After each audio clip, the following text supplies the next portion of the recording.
Hello. হ্যাঁ hello. কি রে তুই আব্বার লগে বিয়ের লেনদেন লইতে তর্ক কিলে করো? কত কষ্ট করি সবকিছু ম্যানেজ করে বিয়ে তুই ঠিক করছি, এখন তুই তর্ক করো বিয়ের লেনদেন লই। তোর আব্বার লগে তর্ক করছো না?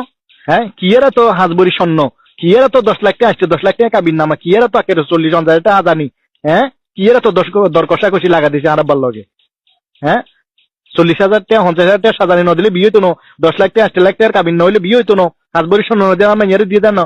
হ্যাঁ মাইয়ার সাম্বা কানা সাদা দেই, মাইয়ার বাপ দেই যে টোনে সালে ওরে উড়ি বই রয়েছে নামনো জান না হেরে তুই। এত কঠিন কে বিয়া, এত কঠিন কা বিয়া, এত কঠিন কা, এত কষ্ট কা?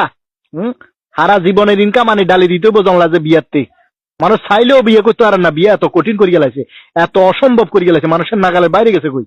স্বর্ণের যা দাম হুর হুর হুর হুর করে বাড়ের, আর তোমার বাপের দাবি করে রাখছে হাজবরি স্বর্ণ দিতে নইলে মাইয়া দিত না। ওরে বাপরে বাপ কি আরে কাবির নামে একটি হবো তারপর বিয়ে করবো নইলে করতাম না ব্যাস।